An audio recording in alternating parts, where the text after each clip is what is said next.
My name is Urbina, I'm a journalist, and I'm going to explain to you why the seas are so lawless. Yann Urbina, bonjour. Vous êtes journaliste au New York Times, prix Pulitzer en 2009. On vous retrouve aujourd'hui dans la Grande Galerie de l'Évolution, ici à Paris, à l'occasion de la sortie de votre livre, La jungle des océans, crimes impunis, esclavage, ultraviolence, pêche illégale. Vous avez passé beaucoup de temps dans les bateaux de pêche, avec les marins, à vivre dans les mêmes conditions qu'eux.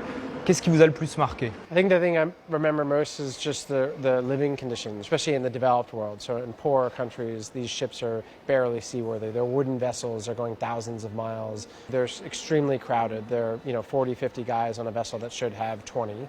Just the hygienic conditions are beyond imagination, infested with rats and roaches. Il y a un passage incroyable dans votre livre sur ces milliers de pêcheurs issus de pays pauvres qui sont tout simplement réduits en esclavage. Vous dites d'ailleurs, l'esclavage de centaines de milliers de pêcheurs est systématique, cela va souvent jusqu'au meurtre. Sea slavery is the term that's often used to refer to the problem where you have deckhands who are on these vessels and don't have the right to leave. And that can happen in really acute versions, like one guy that we followed who was shackled by the neck whenever he wasn't working because he had attempted to escape. Or it can happen in non-acute versions, chronic versions, where the people, sometimes they're boys, 13, 14-year-old, or men, 20s, 30s, will be stuck on the vessel because they have a debt to pay off. And it's super pervasive, especially on the South China Sea and off the coast of the Falkland Islands and these sorts of places. Beatings are routine for small infractions, mouthing off to an officer, putting the wrong type of fish in the wrong basket, moving too slow, being sick. These can end up in pretty severe beatings. Rape, in one chapter, there's a pretty severe problem on this one set of ships where men were being raped at night. The simplest version of it and most brutal is murder, right? And so the UN in 2009 interviewed Cambodian deckhands, and over 50% of them had witnessed murder on their ships of other deckhands. Vous avez aussi découvert l'existence d'une île prison pour certains de ces pêcheurs. Usually these are atolls or really small sort of desolate islands. In this case, this was Indonesian waters and in the South China Sea. And these are places where when boat captains had captive crew, let's say the ship needed some work or the captain needed to be rotated off and another one brought on, they didn't want to go all the way into port because those deckhands might try to escape. And so they would drop the crew off on some desolate island, sometimes with guards, and then they would bring the ship into port. In some cases, you have actual company prisons on the island that put men in jail to keep them there. In other cases, they just drop the men off, leave them there under watchful eye, and they can't go anywhere anyway, and then they pick them back up on their way out. Vous dites que la mer est une zone de non-droit. Pourquoi? Because it's so huge and it's really difficult to police, because much of the space is international waters, which belongs to everyone and no one. No government really exerts authority over it, and for that reason, it's outlaw. Vous donnez un chiffre dans votre bouquin, 20% des poissons pêchés dans le monde le sont de manière illégale. Ça paraît énorme. It is a striking statistic. If you think about the crisis that the oceans are facing and the sort of fact that the fish are running out,